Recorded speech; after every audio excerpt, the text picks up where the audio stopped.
Sonríase que Cristo le ama. Gloria a Jesús. Dios le bendiga. Vamos a estar puestos de pie, vamos a hacer una oración al Señor. Gloria a Jesús. Yo le venía diciendo a mi esposa que, aunque esto no es una asamblea nada parecido en este sentido de reporte, pero es una reunión. Pero en mi espíritu yo siento que esto es más que una reunión. Es como si fuese el comienzo de algo. Creo que yo dije eso anteriormente, pero hoy llegué aquí con esa misma expectativa.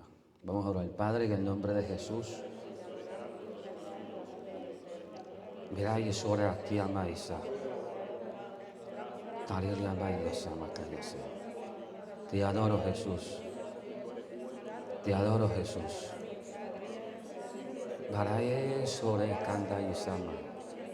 Te adoro, Jesús. Aleluya. Gloria a Dios.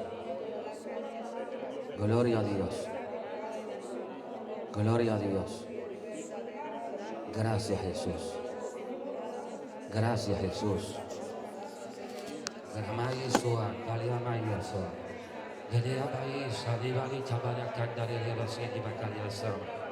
Aleluya. Gloria a Dios.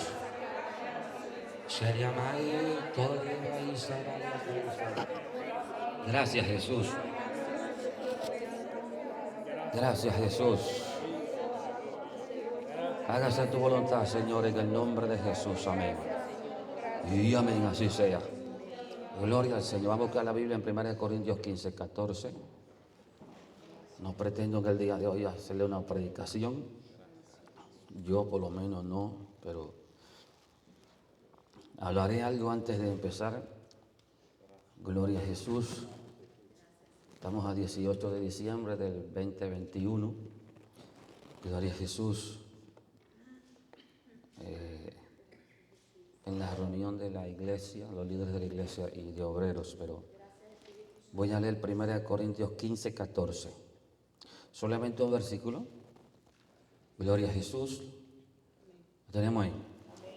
Y si Cristo no resucitó, vana es nuestra predicación, vana es nuestra fe.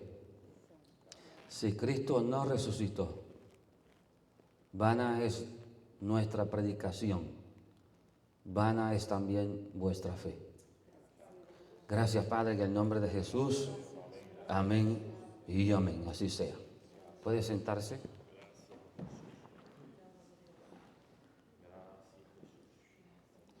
El texto que yo tenía preparado para esta ocasión bíblico está en Filipenses 2, 1 al 11. Aunque voy a hablar algo de 1 Corintios que acabé de leer. Pero para el consejo de todos los que estamos aquí, Filipenses 2, es del 5 en adelante, pero voy a leer del 1. Por tanto, si hay alguna consolación en Cristo, ¿alguien recibe alguna consolación en Cristo? Okay.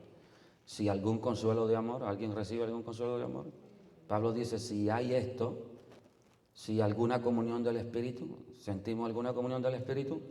Ok, si hay esto, si algún afecto entrañable, si alguna misericordia, ¿siente alguno alguna misericordia por alguien, por algo? Dice, completad mi gozo, sintiendo lo mismo, teniendo el mismo amor, unánimes, sintiendo diferentes cosas, ¿verdad que no? Una misma cosa. Completad mi gozo sintiendo una misma cosa, sintiendo lo mismo. Luego dice, nada hagáis por contienda o por vanagloria. Dice, antes bien con humildad, estimando cada uno a los demás como superiores a él mismo. No mirando cada uno por lo suyo propio, sino cada cual también por lo de los otros. Y luego dice entonces, haya pues en vosotros este sentir que hubo también en Cristo Jesús. ¿Cuál es el sentir que hubo en él? Dice, el cual siendo en forma de Dios, no estimó al ser igual a Dios como cosa a que aferrarse, sino que se despojó a sí mismo, tomando forma de siervo, hecho semejante a los hombres, y estando en la condición de hombre, se humilló a sí mismo, haciéndose obediente hasta la muerte, y muerte de cruz. Por lo cual Dios también lo exaltó ¿hasta dónde?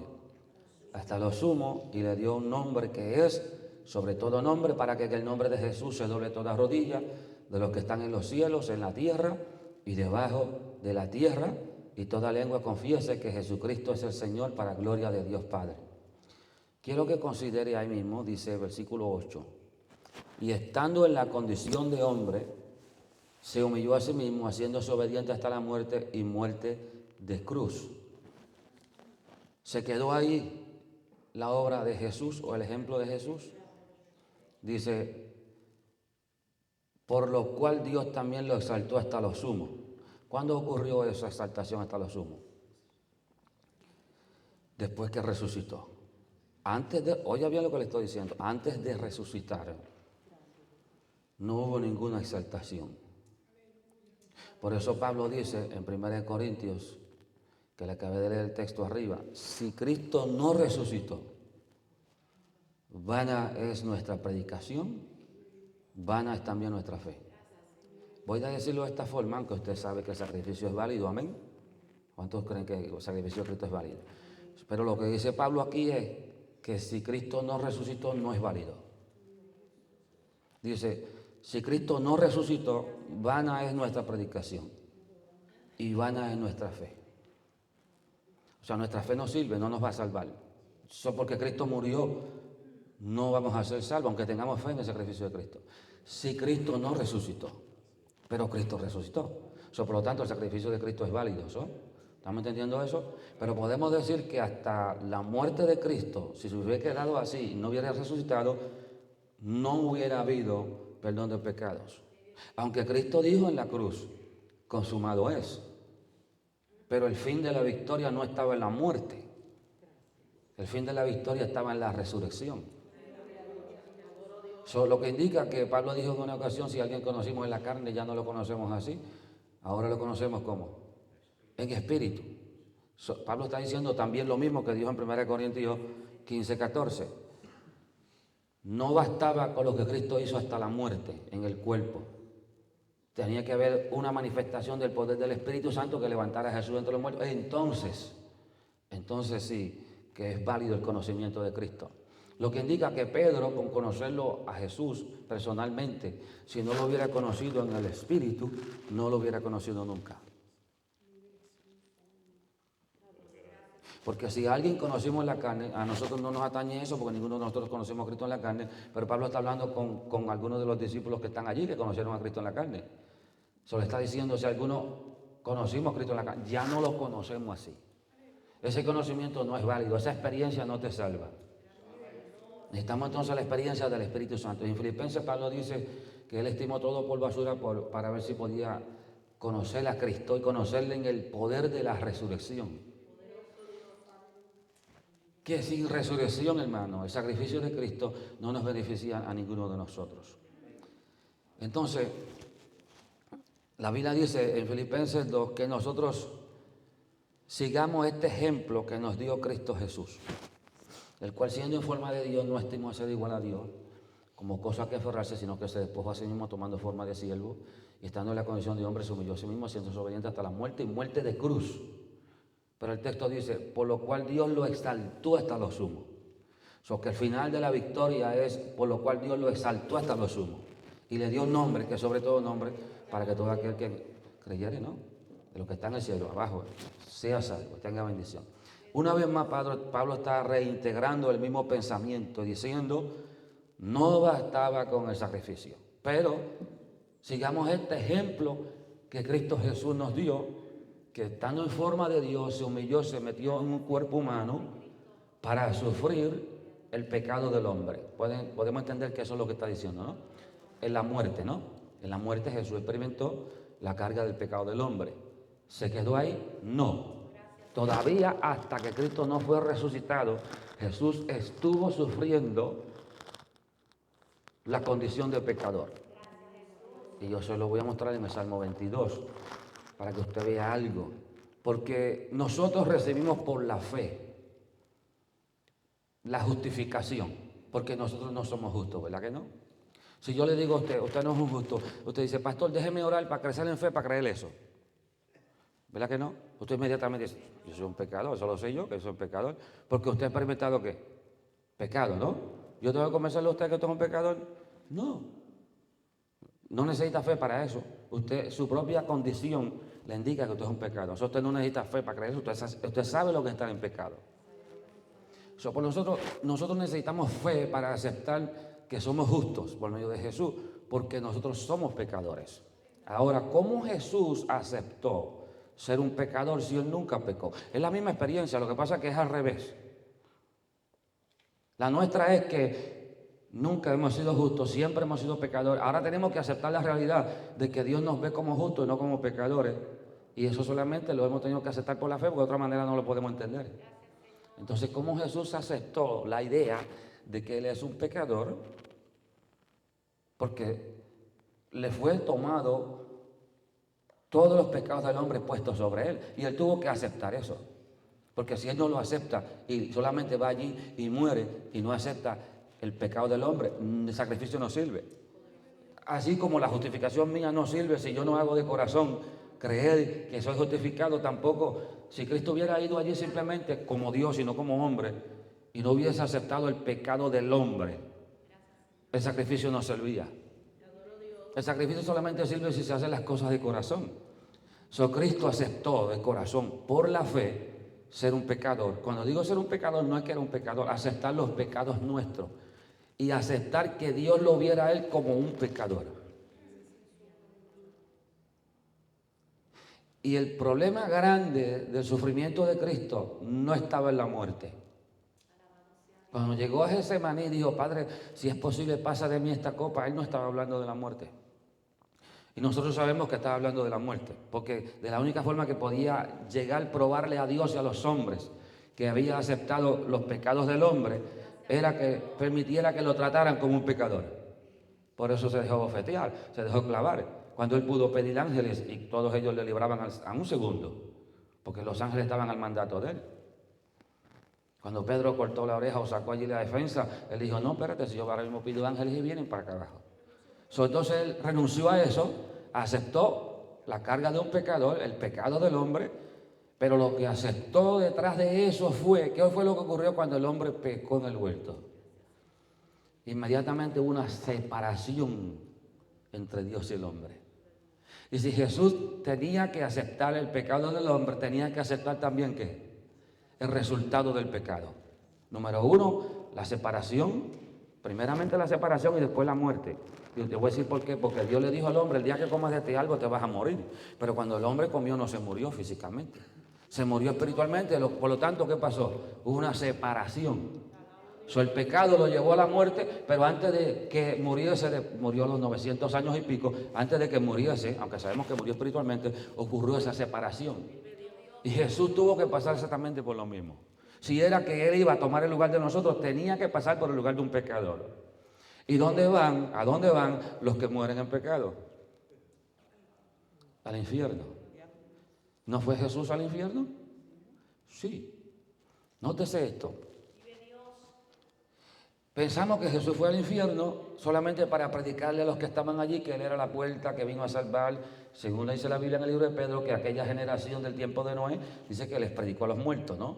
Pero sabemos que no les predicó a los muertos un mensaje de los vine a salvar del infierno, porque una vez te caen en el infierno, de allí no sale. Quien primeramente sabe eso es Satanás. Jesús murió como un santo, como un pecador.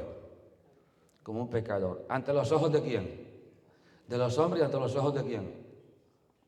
De Dios. ¿Tú sabes por qué? Porque cuando Jesús está en la cruz, Él dijo, Dios mío, ¿por qué me has desamparado? ¿Tú sabes por qué Él podía decir eso? Porque Él nunca pecó. Pero en ese momento, el Padre lo vio como un pecador. Si Cristo llevó nuestros pecados, que nosotros los predicamos cada rato, Dios tuvo que ver a Jesús como cualquier otro pecador. Y cuando Jesús está en Getsemaní, el terror de Él no era la muerte, hermano. Él sabía que el Padre lo podía levantar a cualquier hora. Al tercer día dijo Él, pero a cualquier hora. ¿Usted me entiende?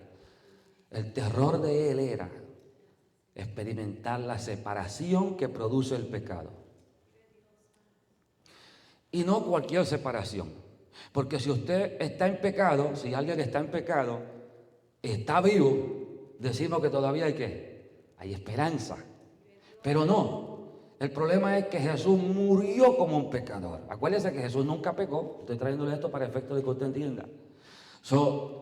Pasar de vida a muerte en esa condición era ir al infierno. Por lo tanto, Jesús fue los próximos 3 días al tormento del infierno. Y Satanás sabía que de allí no salía nadie. Jesús sabía muy bien lo que iba a pasar, pero todo esto lo está recibiendo por la fe. Porque una cosa es hablar por la fe cuando otro está pasando por la situación, y otra cosa es yo hablar de fe cuando yo estoy pasando por la situación. Voy a leer el Salmo 22 y quiero que cuando yo lea este Salmo, usted piense que quien está diciendo esto es Jesús, para que usted vea que sí, Jesús fue al tormento por 3 días. Y que, oiga bien, si Cristo no resucitó, vana es nuestra fe.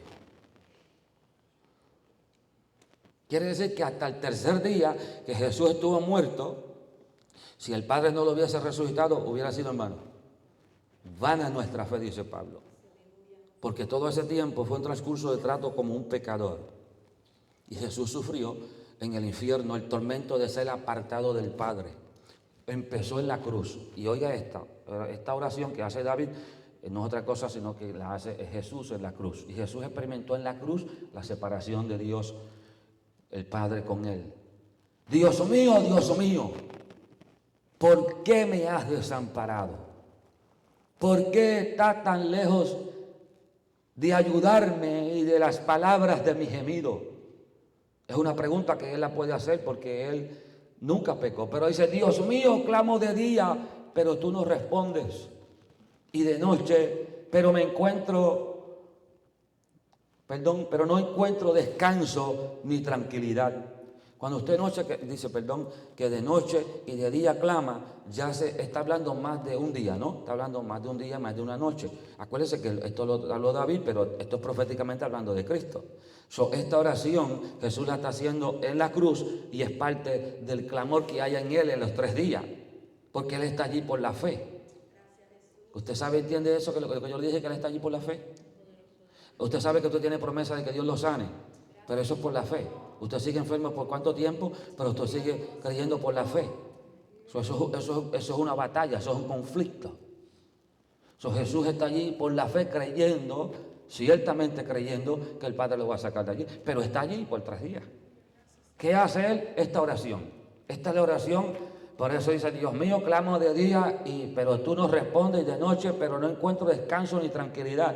¿Por qué? Porque está en tormento. Pero tú eres santo. O tú que estás entronizado en el lugar santo donde se ofrecen las alabanzas de Israel. Dice, en ti nuestros padres confiaron, se apoyaron, confiaron y tuvieron confianza. Él está diciendo, para este momento yo estoy clamando y tú no respondes, pero tu palabra dice que nuestros padres, recuerda que Jesús es judío también, nuestros padres clamaron y ellos recibieron respuesta, y él está diciendo, pero yo, ¿qué es lo que está pasando? Que no hay respuesta. Cuando uno está en esa etapa de esa condición es porque está en una situación de sufrimiento. Cuando ya usted da por sentado que usted recibió, usted dice, gracias, Señor, aunque siga la situación en las manos. Pero cuando usted está hablando así y diciendo, Señor, pero si nuestros padres clamaron y tú los libraste, entonces está comparando eso con lo que le está pasando a él. Entonces, ¿qué sucede conmigo? ¿Por qué yo clamo de día y de noche y no soy librado? Porque él está pasando por el alejamiento más grande de Dios que puede experimentar un hombre. Jesús descendió, dice Pablo, en el libro de Efesios capítulo 4. Dice, eso de que subió, no fue primero que descendió a las partes más bajas de la tierra. ¿Tú sabes? No sé si el infierno tiene pisos, pero si dice las partes más bajas, quiere decir que hay unas partes que son más altas. Jesús descendió al último piso del infierno para ser torturado, atormentado, como un pecador. Si Cristo no resucitó, vana es nuestra fe. Todo lo que Jesús hizo hasta el tercer día, todo lo que hizo, si en el tercer día el Padre no da la orden de sacarlo de allí, nada aprovecharía al hombre. Eso quiere decir que todo ese tiempo está siendo considerado como un pecador ante los ojos de los hombres y ante los ojos de Dios. De lo contrario, Jesús no sufriría la condición de pecado, porque no es la muerte lo único que hay, tiene que haber la separación de Dios. Y el resultado de una persona que vive en el mundo separado de Dios, cuando se muere es que va al infierno y va allí para ser atormentado. Cuando decimos que Jesús gustó de la muerte, no estamos hablando que simplemente gustó de la muerte física. Jesús gustó, oigan bien ahora lo que le voy a decir, que posiblemente le choque. Jesús gustó de la muerte espiritual. Uh-huh. Quiere decir que Jesús pasó todo el proceso, todo, como de que no le sirve a Dios y que le sirve a Dios. De la única forma que ese sacrificio sirve es que Jesús hubiese pagado por todo lo que un pecador debía de sufrir. Nosotros nunca lo hemos visto ahí, nos quedamos en la cruz, pero Jesús tuvo que pasarlo todo, porque de la única forma que podía pagar por todo era que Él lo pagara, era que Él lo sufriera, era que Él lo viviera. Jesús no fue de embuste a la cruz y tampoco lo que le sucedió como pecador era simplemente una imaginación, no era una realidad, hermano. Acuérdense que Él no pecó, lo estoy repitiendo a menudo porque yo sé que Jesús no pecó y usted lo sabe, pero de la única forma que su sacrificio sirve es que Él hubiera aceptado todo lo que el pecado trajo sobre el hombre. Dentro de ese tormento sufrió nuestras enfermedades, sufrió todo el desespero del hombre, sufrió la soledad, sufrió todo el mal que existe en el mundo. Jesús lo sufrió desde la muerte hasta que Cristo lo resucitó. Por eso hay una oración como de desespero, porque si tú oíste a mis padres que eran ¿qué? Pecadores, ¿por qué yo no soy oído? Sigo. A ti clamaron y fueron librados, confiaron en ti y no se despreciaron, no se decepcionaron ni se avergonzaron. Pero soy tratado como un gusano insignificante e impotente y no un hombre. Soy el desprecio de los hombres y el pueblo despreciado. O sea, dice Isaías 53, despreciado, desechado él y ¿qué? Y despreciado. Así se ve, así se siente. No solamente delante de los hombres, delante de Dios. Todos los que me ven se ríen de mí y se burlan de mí. No pasaba la gente frente a la cruz y se burlaban. Decían, mira lo que dice, ellos insultantemente abren los labios, mueven la cabeza y dicen, Él confió y se entregó al Señor que lo salve. ¿No era eso lo que decían la gente? Que lo rescate porque en Él se agrada. Fui arrojado sobre ti desde que nací. Desde el vientre de mi madre tú eres mi Dios. Acuérdese, piensa en Jesús aquí. No te alejes de mí, porque la angustia está cerca y no hay nadie para ayudar. Muchos enemigos como toros me han rodeado. Esto está hablando simbólicamente de los demonios que allí estaban en ese tormento.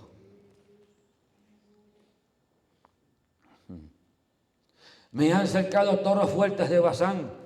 Abren par a par su boca contra mí como león rapaz y rugiente. ¿No le parece a alguien que describe la Biblia? Por eso leí esta versión, porque posiblemente en esa no aparezcan unos detalles que están aquí. Soy derramado como agua y todos mis huesos están descoyuntados. Mi corazón es como cera, se derrite por la angustia dentro de mí. ¿Por el gozo? Por la angustia, por la angustia. Porque como un pecador sufre angustia. Mi fuerza se ha secado como fragmento de barro y mi lengua seca se pega a mis mandíbulas o a mi paladar. Y eso lo dijo Cristo, tengo sed y me han puesto en el polvo de la muerte. ¿Dónde lo han puesto? Debajo de la tierra. ¿Dónde cae el hombre después que muere? ¿De dónde vino? Del polvo. ¿Y a dónde vuelve? Al polvo. Ahí lo pusieron 3 días en el vientre. Porque me han rodeado una jauría de perros, me han cercado una banda de malhechores, horadaron mis manos y mis pies, puedo contar todos mis huesos, me miran, repartieron mi ropa entre ellos. ¿No fue eso lo que hicieron allí? y echaron suerte sobre mi ropa. Pero tú, Señor, no te alejes de mí. Oh, tú, mi ayuda, ven pronto a mi ayuda. Rescata mi vida de la espada, mi única vida de la garra del perro, el verdugo. Sálvame de la boca del león, de los cuernos de los bueyes monteses. Me responde: daré a conocer tu nombre a mis compatriotas. En medio de la congregación te alabaré. Porque tú temes al Señor con reverencia inspirada por el temor. Alabadlo, todos los descendientes de Jacob, honrenlo. Temed con sumiso asombro todos sus descendientes, o los descendientes de Israel. Porque no han despreciado ni aborrecido el sufrimiento de los afligidos, ni le ha ocultado su rostro. Por cuanto le pidió ayuda, lo escuchó. Mi alabanza será de ti en gran asamblea. Pagaré mis votos hechos en el tiempo de angustia, delante de los que me temen con reverencia. El afligido comerá y quedará satisfecho. Aquellos que diligentemente lo buscaban, dice, y los requieren como su mayor necesidad, alabarán al Señor. Que vuestros corazones vivan para siempre. Todos los confines de la tierra se acordarán y se volverán al Señor, y todas las familias de las naciones se postrarán y adorarán delante de ti, porque la realeza y el reino son del Señor, y Él gobierna sobre las naciones. Todos los prósperos de la tierra comerán y adorarán. Todos los que descienden al polvo, los muertos, se postrarán ante Él, incluso el que no puede mantener viva su alma. ¿Te entiende lo que dijo, verdad? Ese que dice Filipenses, que le dio un nombre que es sobre todo nombre, todos van a confesar que Él es el Señor. Aquí dice que los vivos y los muertos, los que descienden al polvo, incluso aquel que no puede mantener viva su alma, o sea, aún los pecadores van a reconocer que Jesús es el Señor. La posteridad les servirá, hablarán del Señor a la próxima generación, vendrán y declararán su justicia a un pueblo que aún está por nacer, que Él lo ha hecho. ¿Y qué dijo? ¿Qué dijo según su Biblia? Que Él hizo esto. O sea, la Biblia en inglés dice que consumado está. ¿Y cuándo Jesús dijo eso? En la cruz. Isaías 52:13 dice: he aquí mi siervo, será prosperado, será engrandecido y exaltado, y será puesto muy en alto. Pero oiga esto, el versículo 14. ¿Cómo se asombraron de ti muchos? De tal manera fue desfigurado de los hombres su parecer, y su hermosura más que la de los hijos de los hombres. Con él había dos personas que habían crucificado, pero no habían sido desfigurados como fue desfigurado Jesús. Y habían sido castigados con castigo de muerte de cruz, como cualquier otro que era malhechor. Los tres fueron crucificados como malhechores, pero este dice que su rostro fue desfigurado a tal manera que la gente se asombró en su parecer y su hermosura. Dice, de tal manera fue desfigurado de los hombres su parecer y su hermosura más que de los hijos de los hombres. O sea, que la desfiguración de la cara de Jesús, a diferencia de aquellos otros, no era de compararse. Y aunque todos recibieron golpes, ¿qué entonces sucedió? Había un tormento más profundo en la vida de Jesús que los golpes físicos. Y era el tormento de que su padre no le estaba mirando más. En Isaías 53 dice: despreciado y desechado, versículo 3, entre los hombres, varón de dolor, experimentado en quebranto, y como que escondimos de él el rostro. Lo dice ahí, fue menospreciado, no lo estimamos. ¿Qué más dice? Ciertamente llevó nuestras enfermedades y sufrió nuestros dolores, y nosotros le estuvimos por azotados, por heridos de Dios y abatidos. O sea, en otras palabras, pensaron ellos que habían dado muerte a Jesús porque había dicho que era el Hijo de Dios. De hecho, esa fue la razón por la cual el Sanedrín dijo: ya no tenemos más, no necesitamos más casos, acaba de confesar que es el Hijo de Dios, se rasgó el manto y dijo: tiene que morir ese hombre, es un blasfemo. ¿Por qué mataron a Jesús? Porque había dicho: soy el Hijo de Dios. O sea, lo mataron porque había blasfemado a Dios. Pero ¿qué dice la Biblia? Fue muerto por nuestras enfermedades, por nuestros dolores, fue azotado, herido y abatido, dice, por nuestras rebeliones, por nuestros pecados. El castigo de nuestra paz fue sobre él y por su llaga fuimos nosotros curados.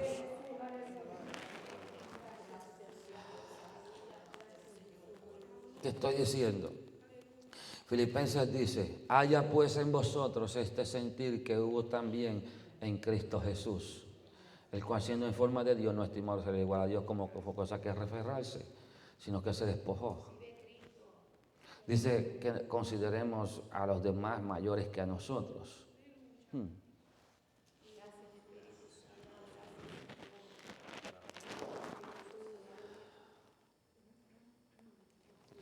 Si pudiéramos meditar en un momento en lo que Jesús sufrió, no solo en la muerte, sino en la separación de Dios el Padre y Él, entenderíamos qué fue lo que verdaderamente Jesús estuvo dispuesto a hacer.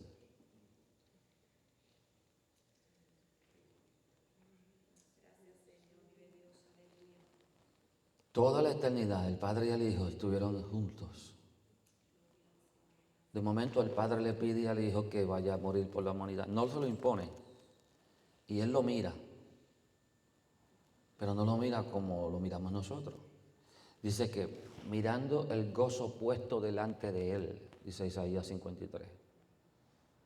El sufrimiento lo vio como un ¿qué? Como un gozo, porque sabía que después de ese sufrimiento venía una recompensa tal. Está como Moisés mirando al invisible. Pero tuvo que pasar por ese periodo.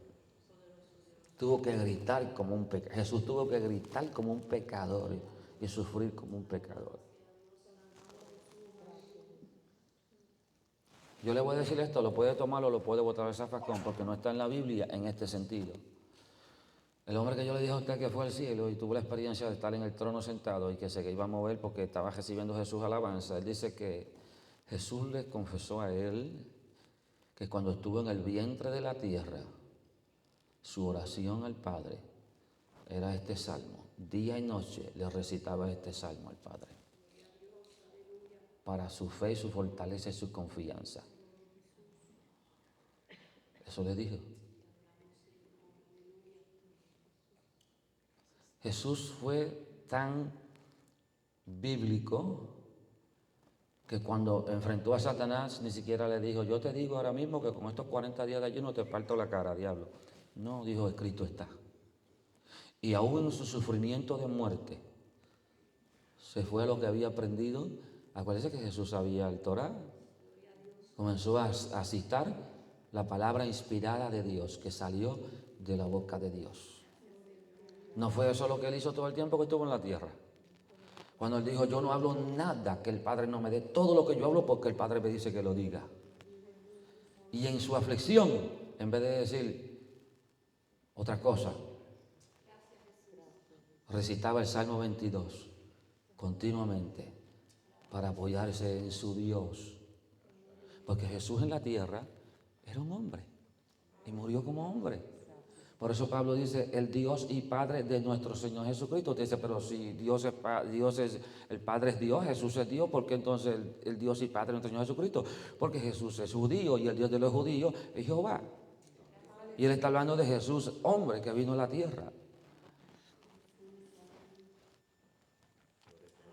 Si por un momento pudiésemos meditar cómo Jesús aceptó por la fe esta carga del pecado del hombre. Porque el Padre le dijo y él vio el gozo puesto delante de él.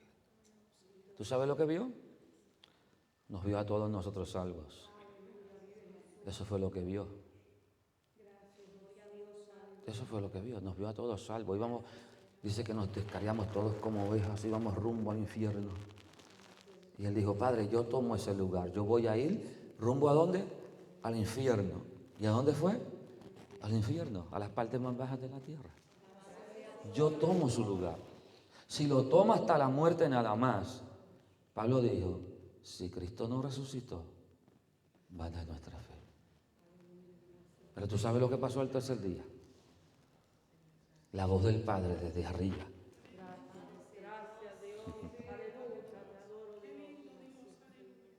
dijo, basta ya. Le dijo a los tormentos del infierno, basta ya. Se levantó Jesús y dijo, yo soy el rey, soy el dueño. Dame acá esas llaves. Las llaves de la muerte. Ahora yo soy el que tengo el poder sobre la muerte. Y le quitó a Satanás, hermano. Pero mire, se las quitó así, las llaves. Yo le voy a decir algo. El diablo se equivocó.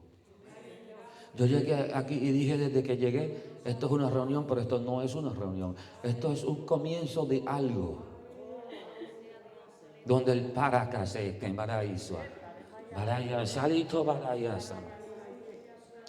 Alito Bahía se anda Sama. Nosotros estamos en la tierra, hermano, pero hay etapas de nuestra vida que se van a asemejar a la de Jesús. Entonces tenemos que buscar sentir ese mismo sentir de Jesús. Por amor a otros sufrir, por amor a otros llorar, por amor a otros trabajar, por amor a otros muchas veces sentirnos solos, sentirnos defraudados, sentirnos cansados, sentir que humanamente hablando uno mira las cosas y dice no vale la pena, pero sí vale la pena, porque un alma. Mire, hermano, si solamente un alma se hubiese muerto, se hubiera ido rumbo al infierno, por un alma Jesús hubiese dado la vida, por uno solo. Pero no es por uno, son por miles de almas, por millones de almas. Lo que estamos haciendo aquí, esta predicación que estamos haciendo en esta iglesia, estos obreros que estamos preparando, estos líderes que estamos preparando, los estamos preparando para que aceptemos la victoria de Jesús. Hoy con más confianza.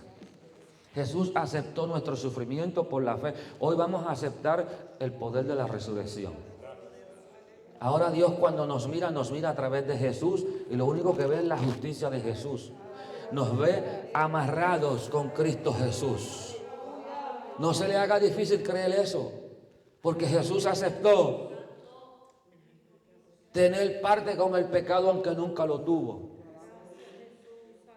Por la fe lo aceptó, para que tú pudieses aceptar tener parte con la justicia de Dios y con la simiente de Dios, cosa que nosotros la perdimos en el pecado, pero Jesús te la devolvió.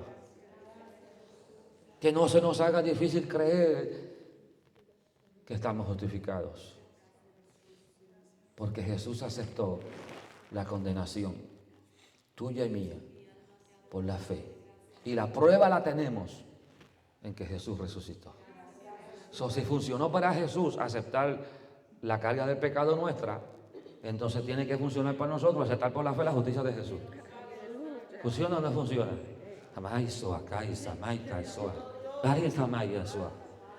Sobre la mía talia vaya está. La maya sama. Areso a calia vida se llama. María tu andaya sama. El castigo de nuestra paz fue sobre Él. Él quiere que salgamos de aquí hoy, aparte de lo que vamos a entender y conocer, que salgamos de aquí sabiendo que Él pagó el precio de nuestra paz. Nosotros no tenemos que estar atormentados. ¿Why? Porque Él tomó ese tormento. Nosotros no tenemos que ir al infierno. Nosotros no tenemos que ni siquiera en vida en la tierra permitir a los demonios que nos atormenten a nosotros, porque somos justificados. No solamente por la muerte y la resurrección de Jesús. Jesús dijo, cuando tomen esta cena, anuncian mi muerte. Pero luego dijo, hasta que yo venga. Y si dijo hasta que yo venga, quiere decir que no está muerto. ¿Qué está implicando ahí? Anunciar mi muerte y mi resurrección. Porque si Jesús murió y no resucitó, no puede decir hasta que yo venga porque está muerto. Pero no, él dijo hasta que yo venga, quiere decir que está vivo.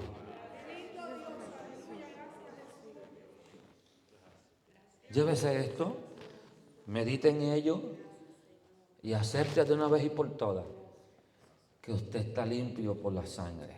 que sus vestiduras están blancas. Pero es que a veces fallamos, pastor. Sí, pues haga lo mismo que hizo la primera vez que falló.